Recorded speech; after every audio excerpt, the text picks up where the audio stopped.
Hello, everyone. Hello, 안녕. Annyeong. Welcome back. Welcome back. Welcome to Beyond the Thought, where we're talking about things you're probably thinking about. My name is Z, My name is Lynette. and welcome to another episode. Another episode.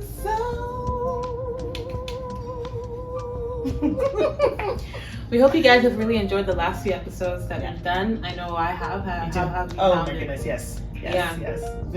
It's been enlightening. let's just say. Enlightening. Yeah. Yes. I think, which one did I watch? I watched the one we did with Auntie Gaia.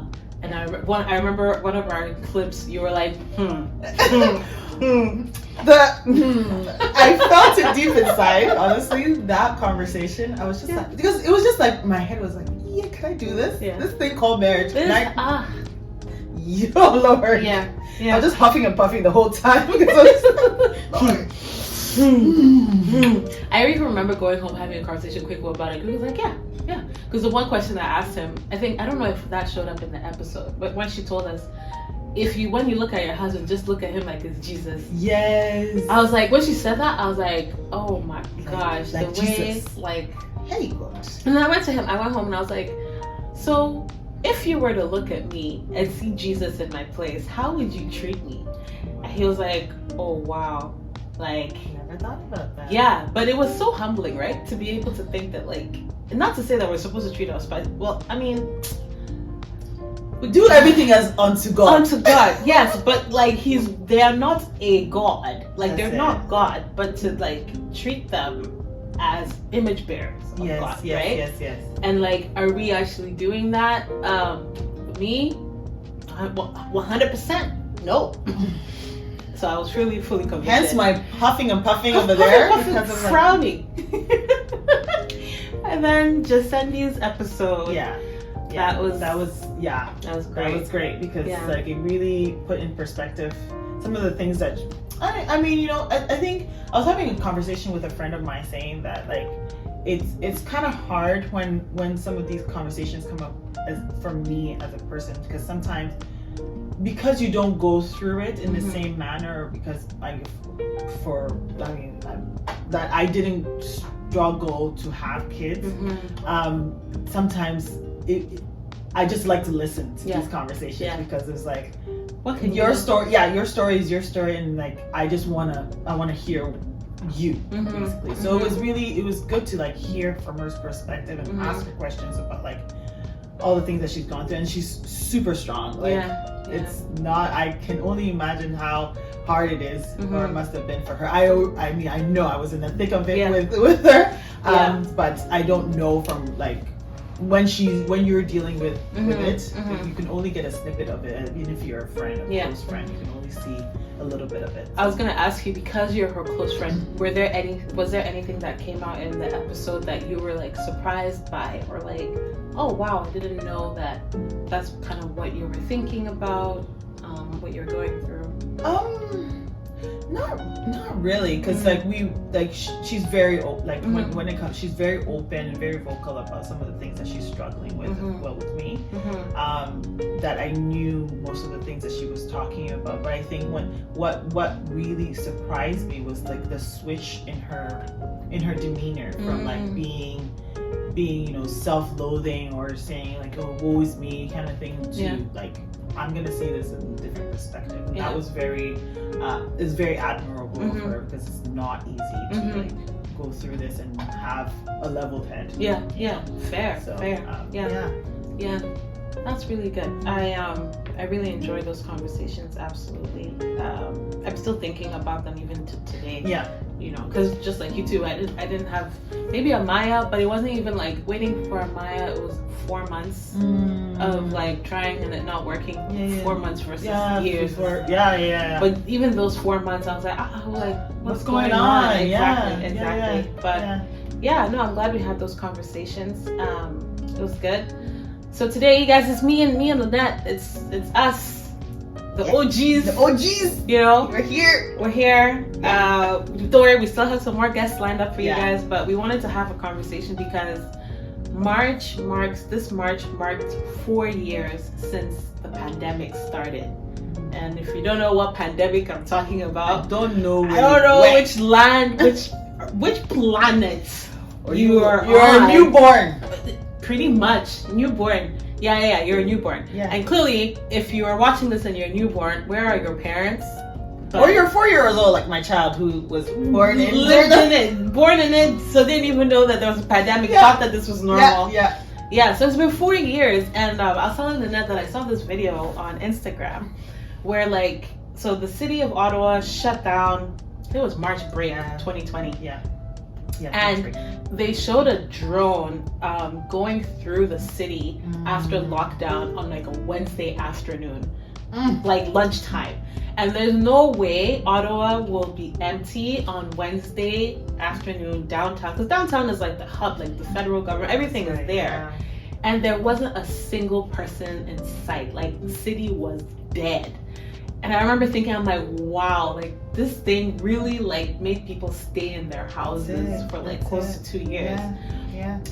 So we just wanted to have an episode to kind of talk about, so our thoughts now that looking back, hindsight is 2020. So looking back, what are some of the things that, I don't know, some of the things that we experienced, what would we have done different? Would we have done anything differently during that time? But what are your thoughts now, 4 years on, looking back?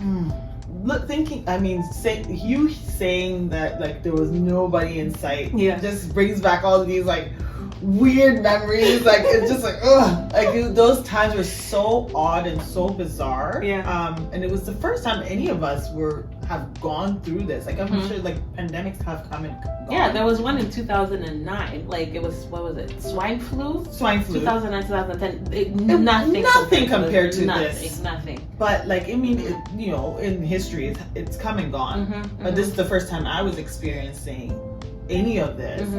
And the reason why what you were saying has brought back so much weird memories is because I had just had a baby. Yeah. And she was 4 months. And literally the lockdown happened. We dedicated her on Sunday. Monday there was a shutdown. Yeah.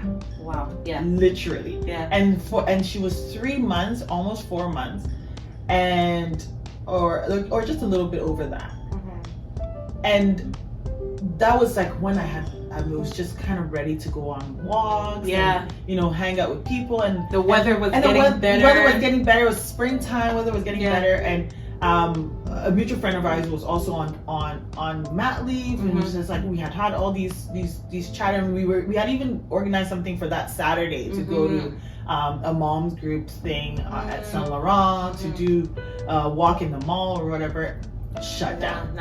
Nothing. Yeah. And it was so weird at that time because nobody knew what was going on. How do we deal with this? How do we talk? People were scared, and I have a newborn. What am I going to do with it? Can she breathe the air outside? Can we breathe the air outside? It was that weird. Yeah, it was not bad. It's are we outside? Because you would be outside and people see you and why are you upset? Giving you all these mad eyes. What is going on with you here? Right? Yeah. And it was weird because then I was okay, I just need to get out of this house. This is the four corners of this wall and closing in on me. So what Tony and I would do is we walk 20K. Oh wow! On Saturdays, especially to Dow's Lake and back. And we're living on Pleasant Park at that time. For those who know Ottawa, this is central Ottawa. And that's a long walk. We had nothing to do. You couldn't go to the grocery store. You couldn't do much. And everybody was just figuring out, right? And I would do pickup because at that point you go in the aisles or go here. You can't. Arrows in this way. You can't go this way. I saw a meme this, and in hindsight now, I saw a meme the last time where they were imagine this was what was supposed to save our lives. Those arrows. The arrows pointing people in one direction. I used to get so annoyed when it's we're all in this going, and then you see one person coming at who does not give a hoot what's going on. Coming the other way. And I'll be this guy, don't breathe on me. Come on. We're all here trying our best, and you just don't quit. You don't care. You're just going however you want, and this person wouldn't care. That's it, because a lot of people had these mixed emotions. Oh, It was bringing up all kinds of emotions. Like, yeah, is this really necessary? Why is it necessary? But at the same time, on the flip side, you see the numbers going up, the death rate going up. So it almost seems like there's validity to this. Like, you cannot breathe on anybody. And then you see news from Italy where you're just seeing body bags, even China, body bags. So you're like, US had their number on every news channel. Just see boom, boom, number of deaths, boom, number of deaths, boom. Like, so like the anxiety during that time, the uncertainty during that time for everybody, mental health kind of like shot through the roof at this point. Like, I mean, we're seeing the remnants of it now. We're going to talk about that in another episode. But the remnants of it now, like all of that, right? So it's in hindsight now, you're like, wow, like we actually went through all of that. Right? Yeah. So for me, like now thinking back on it, I'm like, wow, like, and then we had this whole thing. It was like, when is the vaccine coming? Like, because there was now talk about like vaccine. Oh, when is it coming? So we can finally get some normalcy. And then there was the conversation of, well, it's not going to be normal. It's not going to be as normal. Yeah. And we can see from now, like nothing went really back to normal. Like we're all working hybrid, working from home kind of thing. Yeah. So there's no normalcy. Whatever normal was that time didn't really go back to it. So all of these changes have happened now. Some good, some not so good, because I love hybrid. Oh gosh, yeah. I love working from home. I love all of that, right? And you know, there's still some pushback when it comes to work, and there's still some figuring out that we all have to do as humans, because it's hard for us to switch from in between. Change is hard, right? And we've all seen it, how it happened, but now it's just thinking back on it, you're just like, wow, that we actually went through that as a people. As a people, yeah. There's so much loss. Oh gosh. Some people that we know, you know, lost their family members. Yeah. So there's a lot. It's a mixed bag, but. And I think that it really exposed the social disparities in our countries, gosh, right? Did it ever? Like that. I remember one of the things. I remember a friend of mine that did not believe that the measures we took were necessary. He was like, you know, I caught it, and then I just had to be home. I took sick days. I took like 4 days sick days. I was home, I drank tea, I rested, and I got better. So he's like, so if everybody just did that, we'd be fine. There's no need for lockdown, no need for this, and that. And then I was thinking about that, and I'm like, this is a government worker that is from a 2-income household. And that in itself is a privilege, you know, like a huge 100%. Privilege. Being able to have paid sick leave, paid sick leave means you don't have to go to work, and you don't have to worry about income. You're still getting paid. And then on top of that, you have your spouse that's also working. So money is not an issue. But there's some people, a lot of people that don't get paid sick leave. You know, and we saw that in terms of the numbers that were going up. Like I remember at one point, they were showing numbers in like Scarborough, Toronto areas where people in Black, brown communities, their numbers were so high. Oh my gosh. And everybody's like, why are their numbers so high? Why are their numbers so high? Well, let's think about that. Factory workers, grocery workers, they don't have, and then also multi-generational households. They don't have the privilege, the luxury of being like, I'm just gonna take 5 sick days. No, because if they're sick, they're going to work. They're still going to go to work, so they'll go cough on everybody, even though we're wearing masks. That mask has another thing. Okay. When they finally told us to take it off, I was like, throw it away. And even sometimes when I see the mask in my house, I just start to feel like I need to just burn this thing. I need to burn it. Like, why? Why were we? Anyway, that's fine. They said that it helped to reduce the spread. Sure. But like, they're going and coughing on everybody, and everybody else is getting, but everyone in the factory are all brown and black bodies. So they're all taking it back home, and therefore the numbers are increasing. So like the perspective, some people's perspectives were so limited to their own realities that they failed to see that, listen, this thing is bigger than just you and your family and your privileges, right? That's it.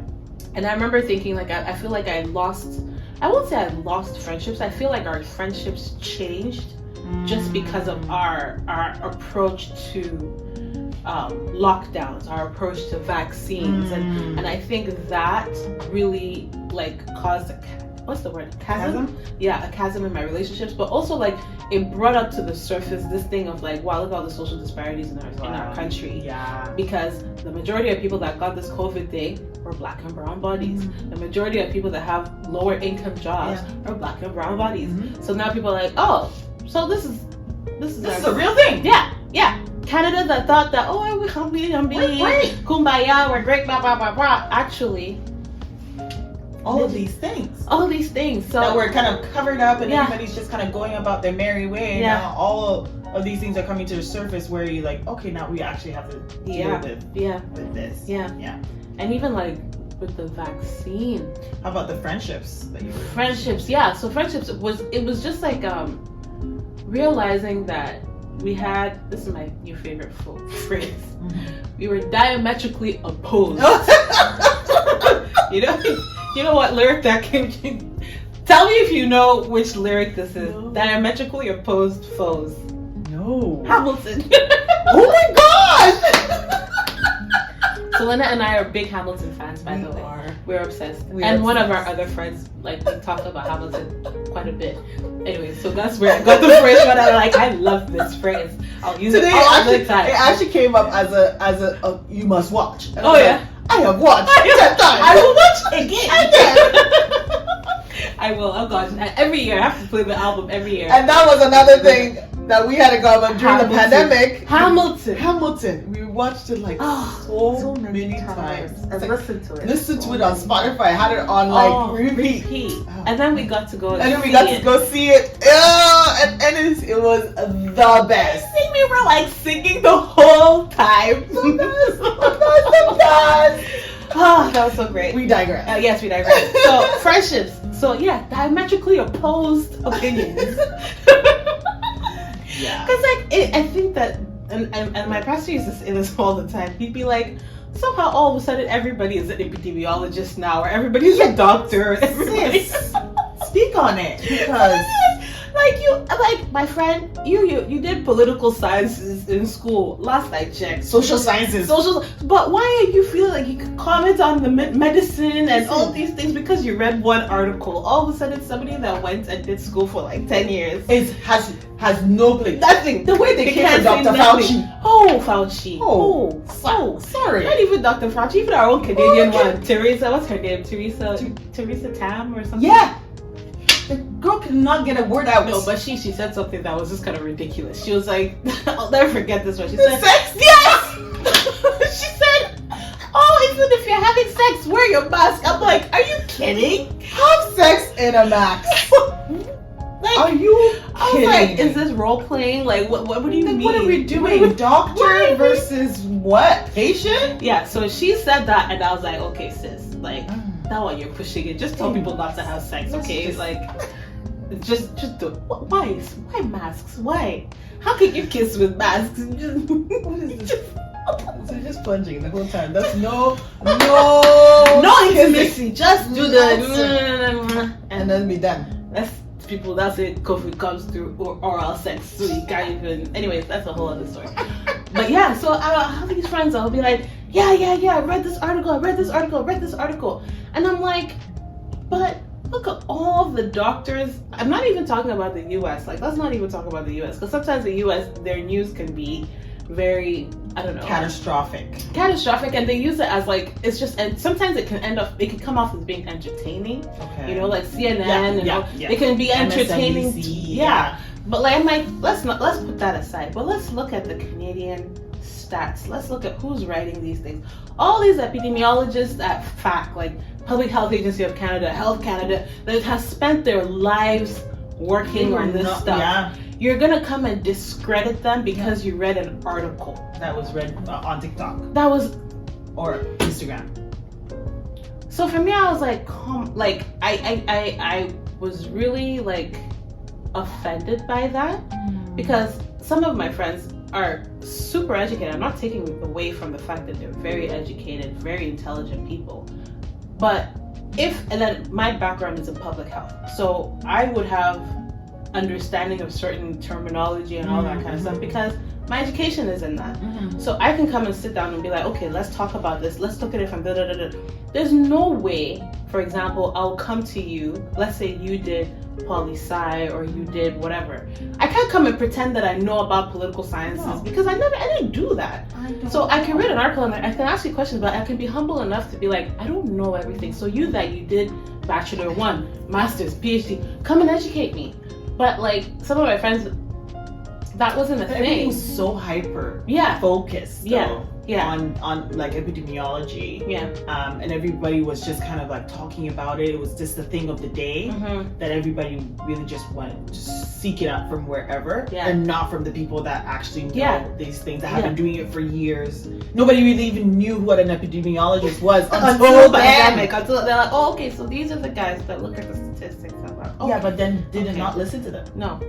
Okay. And so like then those friendships, like they just changed. And I realized that before the pandemic, like I was so close and all that, but the pandemic really just like, I don't know what it revealed, but it just revealed like we're not on the same page, like the lockdowns. And not to say that I was completely for everything that happened, no, but at least I could understand where it was coming from. So for example, when they'll say something like in the beginning, I think in the beginning, they said you could wear cloth masks. Yeah. And then all of a sudden they said they changed it. They're like, no, you can't wear cloth masks. You actually have to wear N95 masks or whatever. And then they said, you see, they're changing their mind. They're always changing their mind. I'm like, yeah, because as new information, they're figuring it out too. Everybody's figuring it out. So like, what do you expect? You see what I mean? So it's like, what are you expecting? You're expecting these people to know everything? And I'd be like, that's actually a problem. If they know everything, then they've been planning this thing from time. They knew that this thing was coming. Exactly. So then they know everything. Exactly. So I'm like, I would prefer that as they get information, as data comes up, you readjust your policies. Like I feel like every other area of life does that. We do that. So why all of a sudden the pandemic? No, there's no room for that. Like it just didn't make any sense to me. So so that was our friendships. There was this one person. So now talking about us Christians that now equated the pandemic to the pandemic to end the world and vaccine being a mark of the beast. Oh my gosh. And the fear that brought about by that as a Christian, right? Thinking, oh my goodness. Because again, everything is heightened at this point. Like all the emotions have like come to the surface, and then to add that as a layer, as a Christian, that's pretty scary, right? Because you're thinking about all these things. Do I get a vaccine? Do I not? Do I get a vaccine to also like help myself, to help my family, to help all these things, right? And then, so there was a lot of play on that. In a lot of ways because your emotions are attached to it right now, because now you're now thinking, oh, is this how the end times are going to come, and then you're a little bit of like Revelations is kind of mixed up in that pod. It's like, oh, but this is when you read Revelations, these are kind of like the symptoms of, or like the symptoms of the signs of it. And then you're like, it's just all the emotions were mixed up in there. And if you're not careful, and if you're not reading your Bible, right, and if you're not listening to God, if you're not doing all the things that needs to be done as a Christian, you can fall prey to a lot of these things, right? And it can be really tricky. And I think as Christians, we were all very like confused, very emotions were high. I think a lot of people took advantage of that as well. Oh, right? 100%. Yeah, because I remember seeing things like, some random church somewhere was saying something like, if you don't want to get COVID, give so and so amount of money. And the amount of WhatsApp messages that were going around then, the conspiracy theories, the amount of people that were saying this or that. My mom, I had to tell my mom, please do not send me any of more of these videos. Like, where the aunties that just do forward. And then WhatsApp now said, okay, we're gonna tell people that this has been forwarded many times. So you now see that where it's coming from. Right. So all of those things, it's just like you would see a video and somebody would be saying, oh, I know this person that did this, and then someone would say, oh, it's coming from a lab. All of those things were also in the midst of all. So it was just like a high tension year. Right? 2020 was just a lot for a lot of people, and we're seeing the effects of it now, like in many areas of people's lives. But as Christians, it affected us in so many nuanced ways, like church, our friendships, our relationships were being like, some parents and children's relationships were kind of like, oh, did you take the vaccine? Oh, why must you take the vaccine? They ostracized from their family because they took the vaccine, or they didn't take it, and then they took it, so that the person that didn't take it, they can't come to the family. Exactly. Oh my gosh! Even like in my household, like Kwigu and I, for the most part, had been on the same page about like things. But at some point, like, cause he's the introvert and I'm the extrovert, at some point I was just like, I cannot just be with us anymore. Listen, I'm gonna go and visit someone. And he was like, but you can't. I was like, no, I have to. Because if it's not COVID that's going to kill me, it's mental health that will kill me. Literally, I had to. No. And even that brought about conflict. That you know what part, I mean? Yeah. Right? So that was also that aspect. You were now contained with people. People's marriages were really tested during 2020 pandemic. What? Is this the one I married? Lord Jesus! Oh my God! Are you the one? Are you sure? Oh my goodness! Are you sure? Because you're not because it's transitory. Prior to that, it's just like, oh, you come in, I go in. You come in, we're together for a few. That level of just being in each other's space had never been done for a very long time. So a lot of people now are figuring out, oh, we're just gonna marry. We have to. Like eyeball to eyeball. Yeah. Now, like, okay. And you're both working from home now, so now your computer's here, my computer's here. Adjustments. Yeah. That people had to go through during that time. And then, like, starting to get to know your spouse, right? Starting to like, oh wow, this is what you do. This is how you work. This is how you work. Like all these things were coming up for a lot of people, and it's just like, wow. So I wasn't even surprised when I was hearing things like, oh, the divorce rate is going up. So domestic violence was another thing that a lot of people, went up. That went up. Right. And people were trying to find a place to go, and it was, and people didn't really know how to talk about it, because it's like, stay in your house, like stay at home. But then I can't. There are people that are really struggling in their home, and their only escape is work.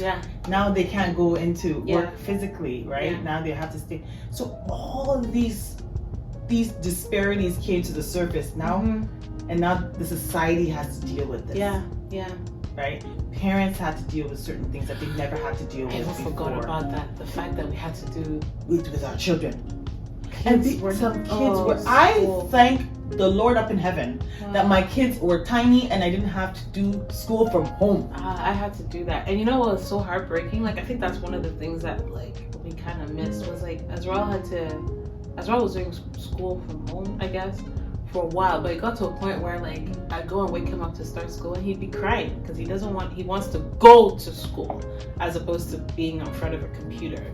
So he's crying. He's like, I don't want to do a computer. I want to go to school. I want to see my friends. And it's like, man, even these kids, like, I don't think we're even gonna get to really understand the amount of impact this time had on I am very interested to see the kind of research that come out of the pandemic, the kind of research that are coming out now, and like the kind of scholarly papers that are going to come out, people's like PhDs and whatever, kind of research, because it would be very interesting, right? A lot of people have mental health issues, right? Neurodivergent people that had to like contain themselves, people with ADHD, people that have impairment of some sort, like, you know, people that have like physical impairment that have to be in a place for very long. Like, all of these things that we never had to like deal with.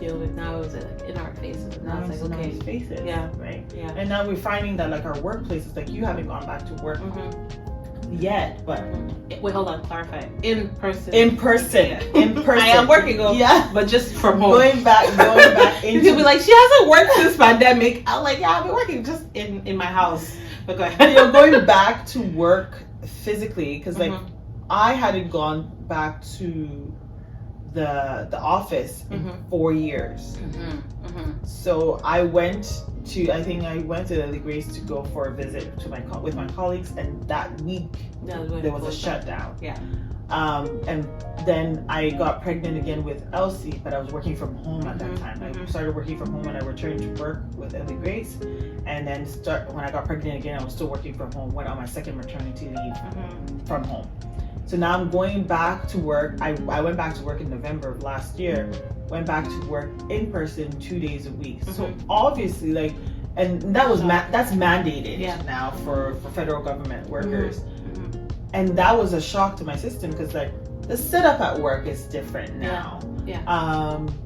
The things that you thought you know, now you don't really know any much. Where's the cabinet with books and pens and papers? Like, that's in a different section now. Like different people. The kind Do you have like shared workspaces? The workspaces, the turnover that has happened over that course of time. People that have now been hired from different cities, because a lot of people that I was working with were in an NCR. Now that's not a situation anymore. Right? So I have colleagues that live in BC that are working, because during that time in the pandemic, there was a lot of, not even the hiring, but there was a lot of like, I'm paying bills here by myself. I'm gonna go live with my parents.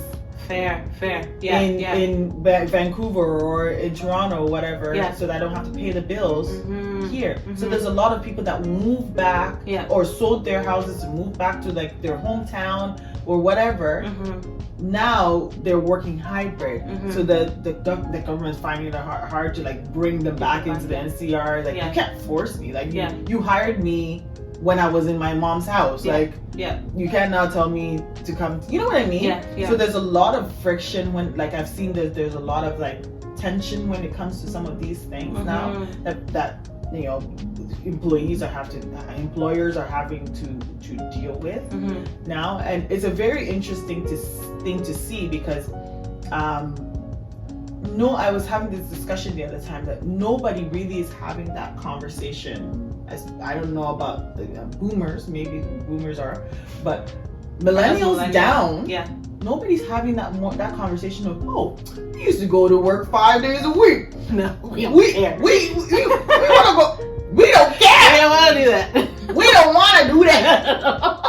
Hybrid is great. Hybrid is life. It's big. Hybrid is big. Because like nobody's having that conversation anymore. Like, we used to go to 5 months. No, but because we now have a new system of work that we've seen that it works. All the things that they told us we couldn't do before. For now, it's like, no, actually we can. We're actually doing it really well. Days. Because you have to be in the office all the time. You can't work from home. You have to be in the office. You can't have a phone because you're in the office. Now all of a sudden we all have phones. All of a sudden we all have laptops. All of a sudden we can all work from home. And some people are working from home. We found that during the pandemic, when we were all home, that the productivity was even higher. Than it was from before. Because you're not going to, you want to go for a coffee? And then your lunch break, an hour and 15 minutes, you're still in the lunch break, an hour and 20 lunch break. Right? So like there's that grappling that I found at work now. It's very interesting to see, like, coming out of 5 days a week now to working hybrid or working from home fully. So there's some changes that have really helped. I mean, like, I know for me, like, working from home, doing a hybrid is perfect. Yeah, it works well for you. It works well for me. Like if they were to try to go back to like 5 days, I don't know what I'm gonna do. Because then again, I don't think they'll ever go back to 5 days. While we're trying to find an adjustment, there's other industries that are also moving the dial, right? They're also adjusting. I know now daycare providers are being more flexible as with regards to part-time. Oh, okay. Right, there is some daycare providers that will say, you can bring them 3 days a week as opposed to the full 5 days because you're home on the 3 days. So if we are not willing to make that adjustment in one industry, another industry is also making that adjustment. So we've seen that there's a lot of changes that are happening, which is not necessarily good or bad, but there's some good and there's some that are just like, need some adjustment. But yeah, there's been a lot of changes. In hindsight, you're just like, wow, this is a new era for a lot of people. Yeah. What do you think your biggest change, what do you think the pandemic has changed in you? Like learning from the pandemic and everything, what do you think changed in you?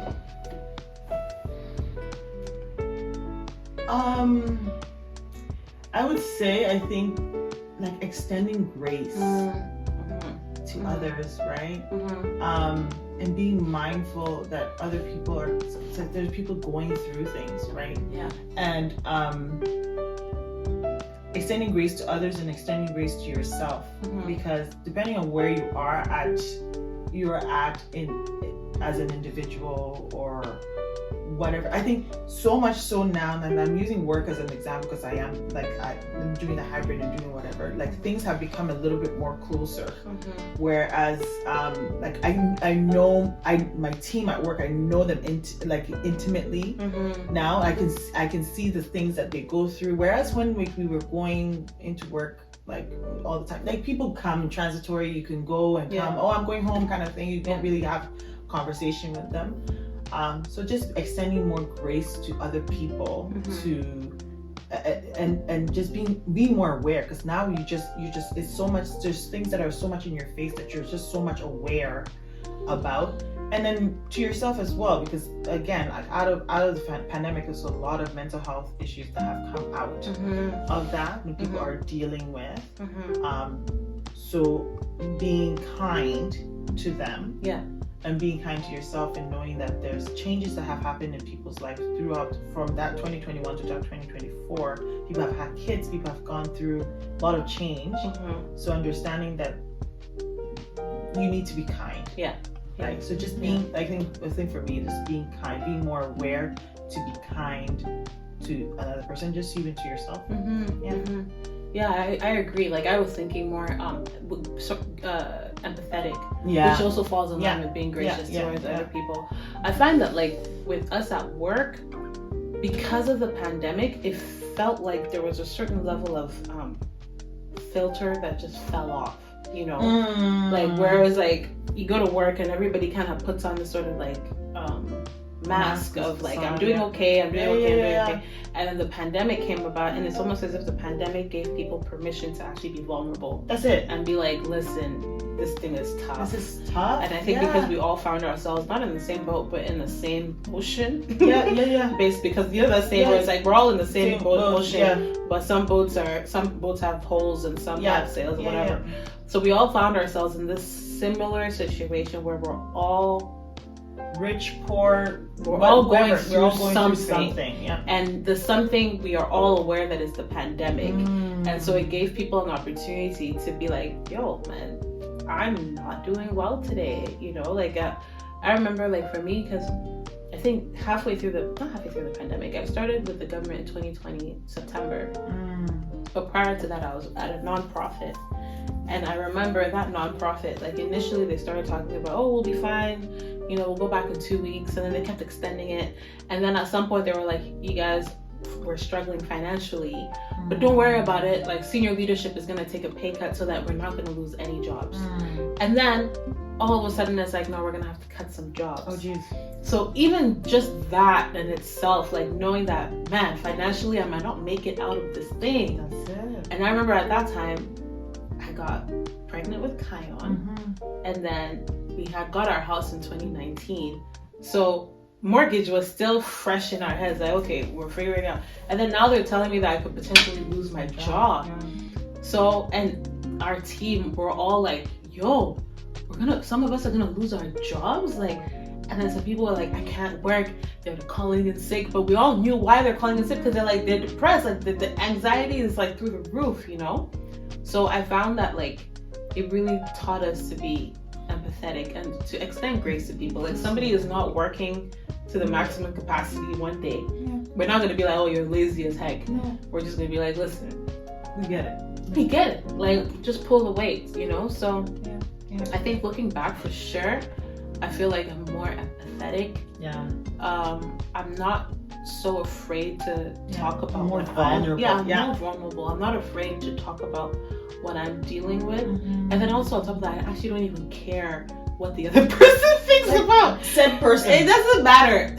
Me being vulnerable is not for you. It's for me. It's for me to be able to talk, like, to release whatever issue I'm dealing with, especially when it comes to work. Like, I find that, like, at work, because I'm working from home like full time, and so I don't get to see people often. So me being the extrovert that I am, I'm like, oh, I need to see someone. So I'll tell somebody at work, like, I'm struggling because I need to meet, I need to see people. Can we go out? And then some of our coworkers be like, yeah, let's go. So we go out sometimes, and that helps, you know? But like, I'm not afraid to be like, I'm worried that somebody will see me as weak at work, and you know, so that's gone. I really appreciate that. I think, and I think it's across the board. You see it a little bit more now than you used to when we used to be, and we're talking more about work because that's where we're at.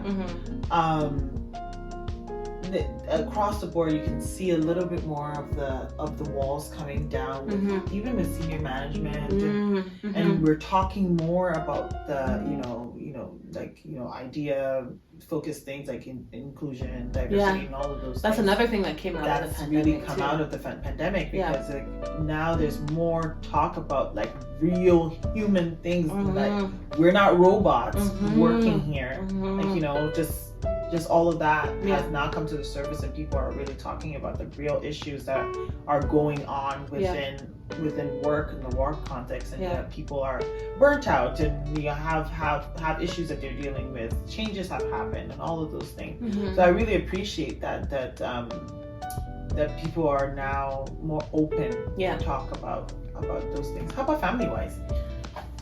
Family-wise, in what sense?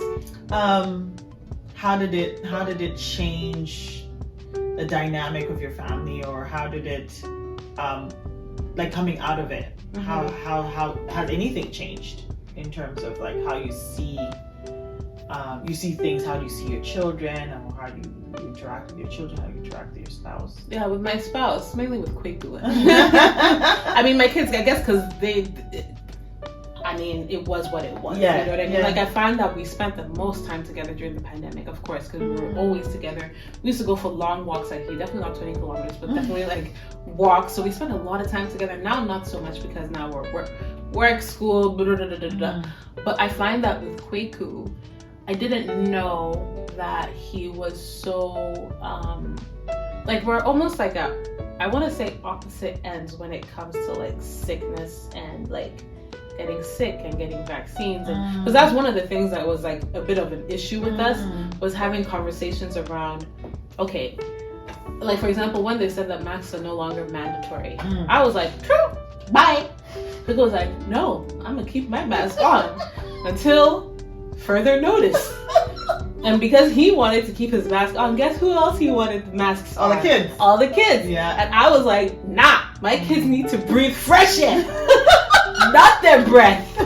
Okay? So that was already just like, it wasn't conflict actually, no, it was conflict. It was. Because it would be like, Azrael would be getting ready to leave the house, she's not wearing a mask, and he'd be like, Azrael, where's your mask? I'm like, he's not wearing it! He doesn't need to! We've had COVID. It's fine. And that was another thing. Like, if you had COVID once we got COVID, I was like, okay, it sucked. Yeah. But we lived during pregnancy was the Western. Oh gosh, it sucked. Thank God for good neighbors, because they would just go for grocery runs for us. Because thank God for good neighbors. It's true. Because that's the way we got COVID. I remember Chris and Chep. Yeah, they drove from. Okay, let's say their names. Love you guys. They drove from wherever they lived all across town to come and drop us food. We loved you guys. But like things like that also showed like, you know, friendships. Friendships. It really showed like the kind of friendships some that you people have. got us food because it was like, listen. Yeah, that was tough. Yeah, but like, that was really quick. It was like that was touch and go for some time. I was like, nah, man, these kids will not wear masks. And he's like, no, these kids will wear masks. I don't want COVID in our house. I'm like, but it came even when we were wearing masks. You know, so it came and we were all wearing masks. So if it comes again and we're not wearing masks, what changes? Let us be comfortable in this life. Like seriously.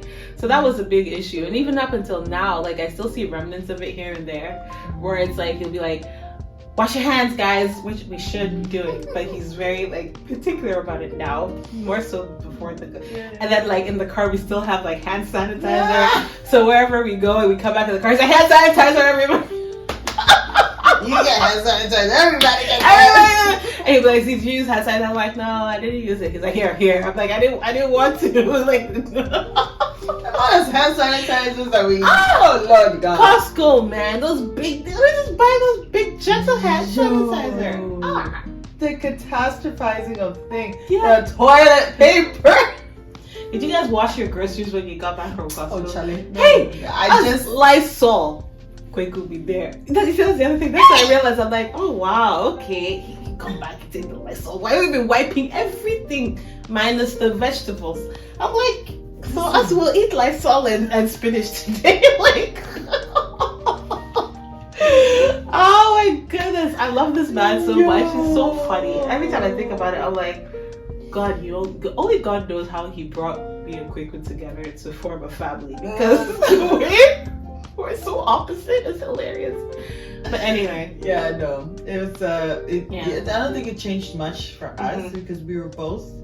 I think we were 2020. We were still like. What year did you guys get married? We got married in 2018. Okay. So we were still like, we were still at the very beginning. Yeah.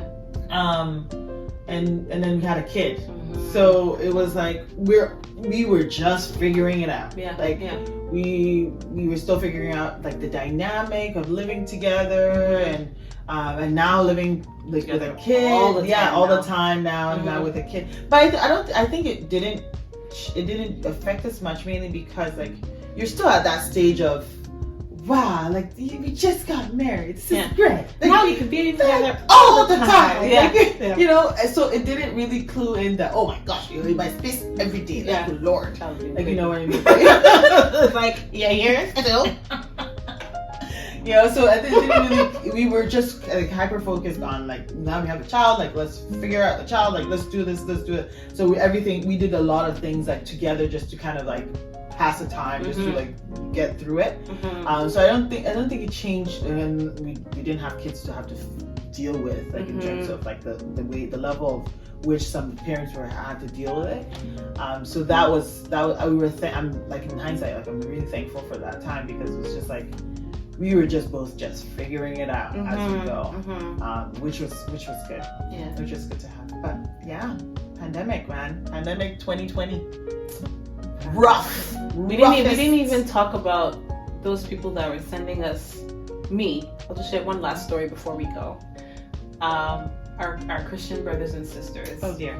So I had this one person that, because at one point they were saying that the vaccine is the mark of the beast. Right. Which, if you have read the Bible, the mark of the beast is literally a mark, like either on your forehead or on your hand, to show that you can have access to whatever it is. Don't quote me on everything, but it's a mark. Read the Bible. The vaccine is not a mark. It's a vaccine. You can't see it. So, and then on top of that, they said the mark of the beast is supposed to come after. You know what? Read Revelations. Go and read Revelations. The point is, the vaccine is not the mark of the beast. But however, like a lot of Christians were going around saying that it is the mark of the beast, and if you take it, I don't know. if you take it, you've sold your soul to the devil, and therefore now you are going to hell. And I had a friend that essentially messaged me out of the blue asking me if I had taken it. I said, yeah, I took the vaccine. I didn't even know, like, and the funny thing is, it's nobody's business. I feel like nobody should have to disclose that information. That's medical. That's monetary spirit. If you're a monetary spirit, repent. For the longest time as I had. My goodness. Monetary. Why are you texting somebody out of the blue? Out of the blue, did you take the vaccine? I said, yeah, I took it. So that you can see whether or not we're still friends? So that so after I told her I took it, she's like, oh, you need to repent because it's the mark of the beast and you're going to go to hell. Says who? Because I had taken the first shot at the point. She's like, don't take the second one because you take the second one, it's a wrap. But you still have time to repent so that you don't go to hell. And I was like, first of all, where in the Bible does it say that once you take the said vaccine, you're going to go to hell? As far as I'm concerned, in the Bible, Jesus said that he is the way, the truth, and the light, and nobody goes to the Father except through him. So we can go to heaven through Jesus, but going to hell is not if you take the vaccine. It's about something else. It really was very tricky. It was very. I feel like there was a lot of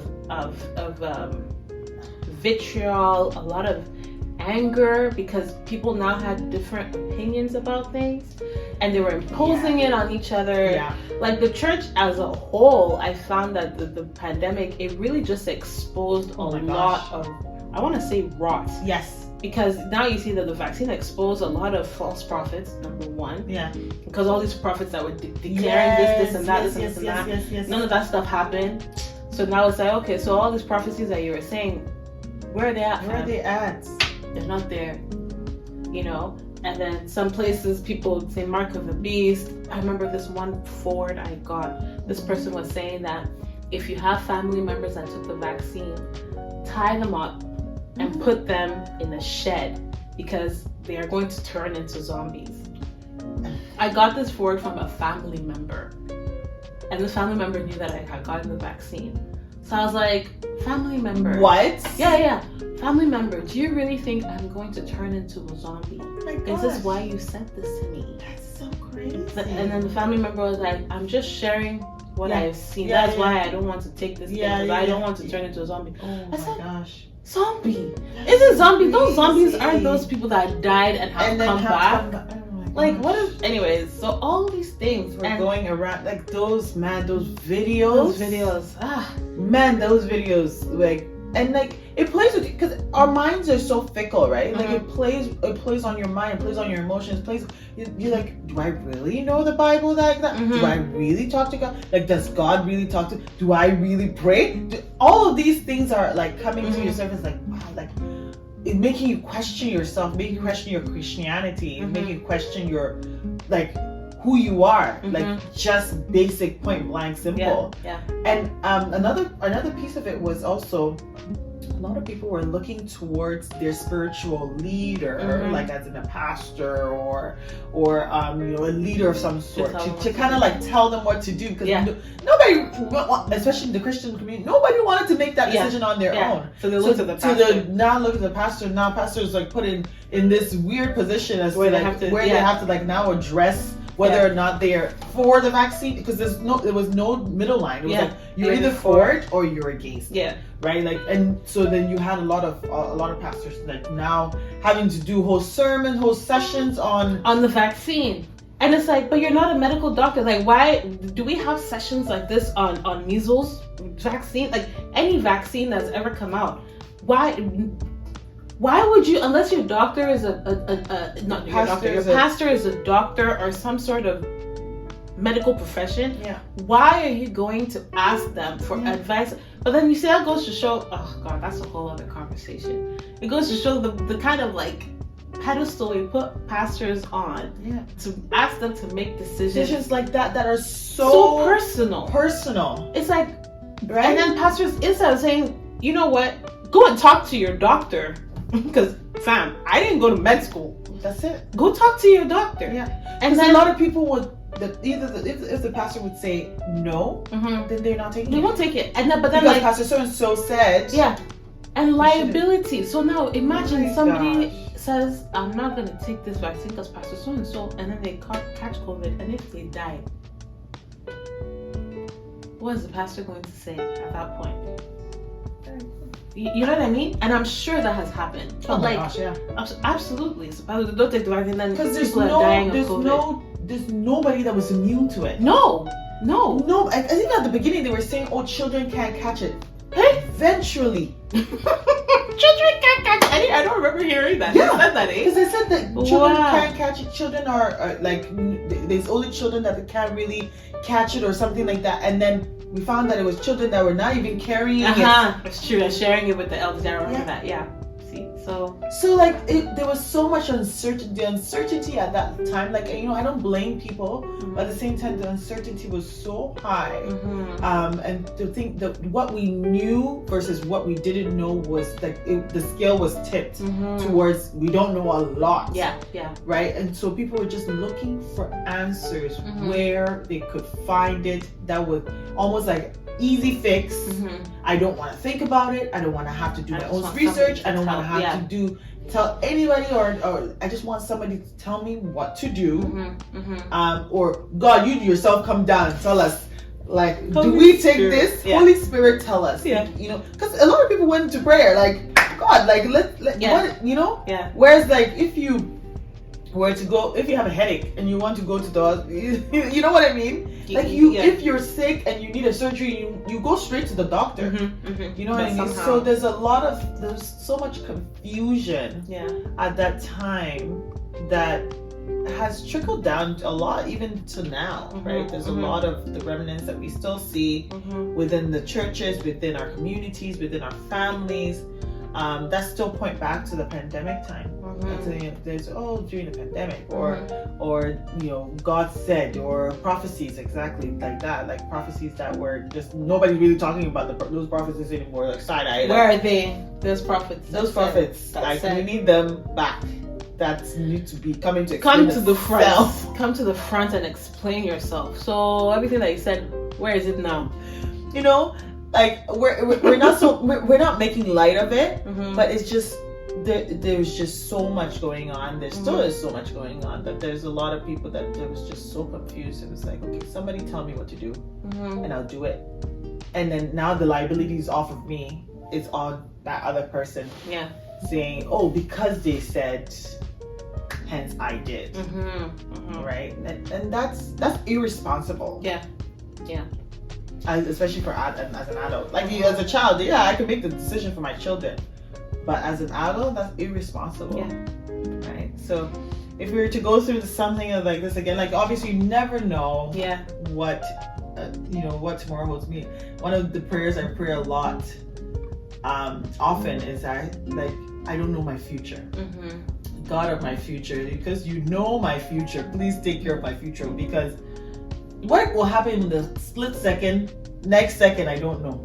You know, literally. Like there's nothing that gives me foresight to know what is coming. So I think it's just guidance and seeking guidance from God and seeking wisdom, because at the end of the day, that's all you can go off of. Wisdom and guidance from God, because that time was wild. Let's just say it was wild west times 2. We were all in so much shock, because it was like, oh, it's just gonna be like 2 weeks. 2 weeks, just 2 weeks. Oh, 2 weeks. 2 weeks turns into like how many years? We have long COVID. That's true. That's a whole other conversation. Long COVID. People have had COVID for like years now. The leftover effects of COVID. That's it, right? Like the medical effects that came out of it. People like that. Like I mean, I can say this because like my husband lost his mom during pandemic, right? And we think it was misdiagnosed, because at that time there was so much uncertainty. As soon as you get COVID, we're putting a ventilator on you. And what those ventilators were doing, nobody knows. Right? So either she went in and she had something else that was not COVID, and then they all just automatically like, oh, it's COVID, because it looks like COVID, it smells like COVID, it must be COVID, right? And here we are, right? So a lot came out of it. A lot of loss, a lot of uncertainty, a lot of mental health issues, a lot of, some good in terms of like hybrid, whatever. New ways of working, new ways of having to readjust and adjust and deal with things like work, because we couldn't just put a full stop on work and be like, government is not going to run. Yeah, we're just going to give out free money, which we're also now experiencing now because the effects of that financially. Yeah, financially. Whole other conversation. There's that, like economic crisis. Impact. What? The price of grapes. Oh Lord God. Grapes. $10 for a small part. My kids can go through that in a sitting. Yeah. $10.99, just like that. That's Tony doesn't do groceries. I do groceries. But when he does do groceries, he's like, this makes me sick. Yeah. Just be crying. Does that mean one bag? It's $100. This is me, my Instagram. She goes to the grocery store. The guy scans one thing. She's like, oh, yeah.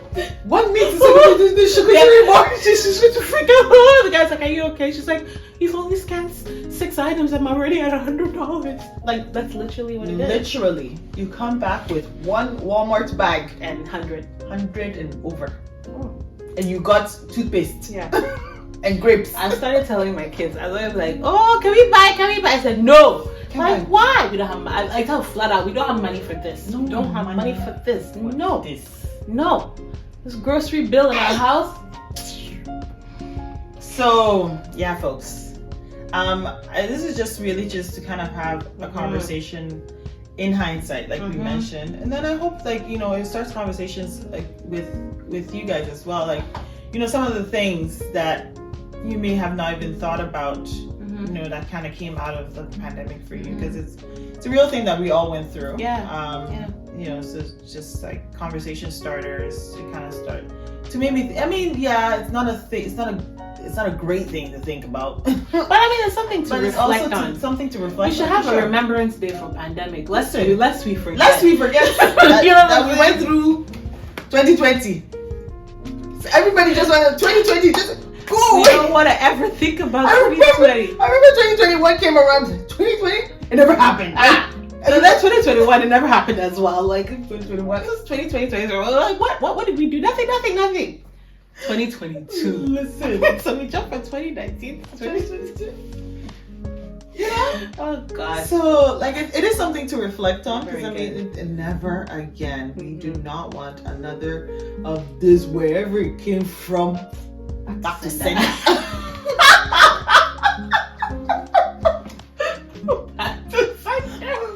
To send in a hamper basket. People in China be looking at us like, what? No, we don't want it. That's another thing. Yes, like, where was it created? Where did it come from? Wuhan, China. All of a sudden. Pandemic. They say epidemic. All of a sudden, pandemic. We're here. No, so it's something to reflect on, and crazy things to reflect on, because like, 2020. What's that? I remember as well as just to end. As well as like, mommy, do you know the pandemic came from China? I said, as well, shh. We don't know that. I'm fresh. You don't want trouble. No, we are not racist. It didn't come from China. He was like, what? No, that thing came out of left field for all of us. Yeah. Anyway. But just a conversation starter, guys. Just continuation of the conversation. What has changed for you? Yes. How has it, affected you, good or bad? Changes that you have gone through during that time, because everybody was having babies at that time. I included. Me included. I had two. Between 2020 and 2022. I had 2 kids. Oh, what are we doing? Yeah, we're just pretty available. Yeah, you're home. Just all You're day. home. I'm home. We're just staring at each other. We're just gonna do the do. And here we are. Lunch break. The amount of kids that came out of that. I remember when I was going to give birth to Ellie Grace. It was full. the words were Was full. it Ellie Grace or Elsie? Elsie. Elsie. Ellie Grace came before the Elsie. Full. Because everybody everybody you saw was pregnant. At church, so many of us were pregnant. It was just like after, I think Ellie Grace and Elsie, there were 4 kids that had back-to-back birthdays that are coming now. We've already had one. Another one's coming. Then it's Elsie. Yeah. We all had kids. Praise the Lord. So great things came out. We must procreate. You know, we ain't got the pandemic is not going to stop us. No go stop us. No. So, anyways, folks. Thanks for listening to our banter. And tell us what you think. All right. Next time. Till next time. Bye-bye. Bye.